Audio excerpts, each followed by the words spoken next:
India के सबसे बड़े पॉलिटिकल केस में जज पर ही बायस होने का आरोप लग रहा है। मैं बात कर रहा हूं दिल्ली हाई कोर्ट के जज जस्टिस स्वर्णकांता शर्मा की। ये दिल्ली एक्साइज केस पॉलिसी की सुनवाई कर रही थी और मांग की जा रही थी कि खुद को रिक्यूज कर ले, यानी कि खुद को केस से हटा ले। खुद अरविंद केजरीवाल ने कोर्ट में पर्सनली आर्ग्यू करते हुए कह रहे हैं कि Ma'am, I filed a recusal application as per the procedure of the High Court. 3 कारण है इसके पीछे। पहला, उन्होंने अखिल भारतीय अधिवक्ता परिषद में कम से कम 4 इवेंट में पार्टिसिपेट किया है। ये आरएसएस से जुड़ी लॉयर बॉडी है।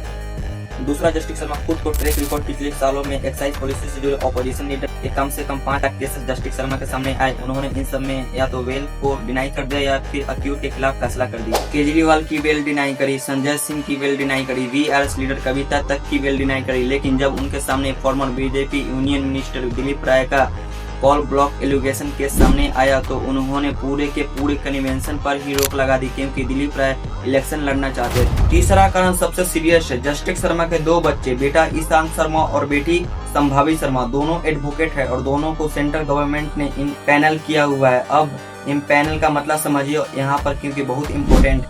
जब गवर्नमेंट को कोर्ट में अपना केसेस लड़वाने होते हैं तो वो प्राइवेट लॉयर्स को ऑफिशियली अपना रिप्रेजेंटेटिव बनाती है। इसे कहते हैं पैनल काउंसलिंग अपॉइंटमेंट। यह सिर्फ एक टाइटल नहीं है, इसके थ्रू एडवोकेट्स को विजिबिलिटी, प्रोफेशनल स्टैंडिंग और पैसा मिलता है। बहुत सी ब्रिलियंट सीनियर लॉयर्स भी सालों तक ट्राई करते हैं और उन्हें भी पैनल नहीं मिल पाता। अब देखो कितने पैनल्स मिले जस्टिस शर्मा के बच्चे को। ईशांत शर्मा सुप्रीम कोर्ट के highest group A panel, Delhi high court के सीनियर पैनल काउंसिल, डीडीए में भी panel, Delhi state legal service authority में भी पैनल। संभावी शर्मा, उनको भी सुप्रीम कोर्ट में group C panel. Delhi high court में गवर्नमेंट प्लीडर बना दिया गया और तो और दोनों भाई बहन को सेम डेट पे पैनल किया गया। 11 सितंबर 2025 को दिल्ली हाई कोर्ट में और 21 नवंबर 2025 को सुप्रीम कोर्ट में, दोनों कोर्ट में दोनों के लिए सेम दिन था। और पैनल मिलना तो एक बात है, असली पिक्चर आरटीआई डेटा से पता चलती है। 2024 में 1784 एयर इन्फोर्समेंट डायरेक्टर के टॉप सबसे पब्लिकली विजुअल लॉयर है, सोहन हुसैन से भी ज्यादा। जितने ज्यादा केसेस लॉयर्स को मिलते हैं उतने ही ज्यादा वो पैसे कमा पाते हैं। और एक एलोकेशन कौन करता है?